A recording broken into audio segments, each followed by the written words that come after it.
Okay, how many people here have heard of Noah? Me. Outstanding. I'm going to tell you a story about Noah today. Noah was a sailor and a shipbuilder. Did you know that God told Noah to put all the animals on the boat and some of the people, only the nice ones now, and load them up on a big boat and take them for a ride out on the Red Sea?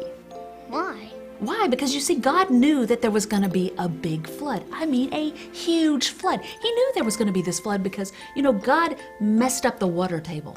Did y'all know that? He messed up the water table. Something went bad, horribly wrong. He couldn't fix it. And so he decided, let's load everybody up on the boat and let them ride out the hurricane that way. Is that really true? Well, honey, as far as you know, it is. Did Noah have a wife? Why, yes, he did. Her name was Jennifer. Now, come to think of it, I'm believing it was Stacy. Who else was on the ark? Well, let's see. There was Moses. His wife Debbie was there. There was King David, his 3 sons, Shadrach, Ribshach, and Abednego. What kind of animals were there? Animals. Oh, that's the funnest thing of all. What animals were there? Well, let's see. There were dogs. There were cats, frogs. There was the Loch Ness Monster, you see. Bigfoot was there, otherwise known as Sasquatch. They had dolphins, monkeys, Tyrannosaurus Rex, and I believe there was even a pigeon. Are you sure? Well, honey, I'm absolutely positive. I am the story lady. I know what I'm talking about. So what happened to the ark? Well, let's see what happened to the ark. They had to stay on the ark for 6 days, and then on the 7th day they rested. It says it right there. They rested because they were so tired, so very tired. And then they decided to send Bigfoot out. Kind of scout out the land, see what was going on, what the land was like. That boy never came back. He died out there. Honey, don't worry about it. It's all right.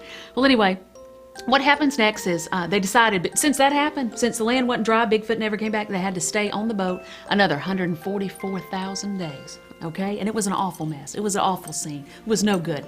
All of a sudden, the water dries up. They all exit the boat and go out, and they decide, oh gosh, this is glorious. This is just wonderful. We're going to start a brand new life, and we're going to build a tower, all the way up to the sky. They called it the Leaning Tower of Babylonia.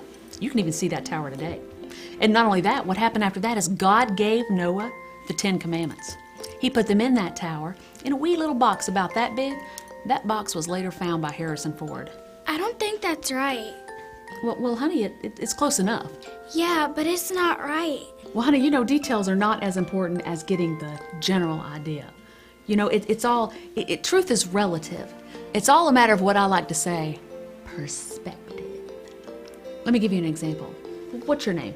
Jeremy. Okay, exactly. Jeremiah. Jeremy. Okay, anyway, Jimmy. If Jimmy wanted to change his name to Mikey, then he could do it, and then he was not going to be Jimmy anymore. He's going to be Mikey. Do you see what I'm talking about? It's really not important what your name is, but just that you have a name, because that's what makes you special. But my name isn't Jimmy, it's Jeremy. Well, that's exactly what I'm talking about. Truth is all relative. What's right for Jackson here may not be right for the rest of us, but that's okay. That's why we have the Bible. It leads us into stories, fabulous tales that give us direction so we can decide what truth is for us. But that's not the Bible. Isn't that the Bible for dummies? Well, it's close enough. That leads me to my next story. This is a great one. It goes way back. I'm talking about creation here. Let me see if I can set the scene for you. We've got God, Moses, and Adam. Adam says, all right, boys, let's make a planet.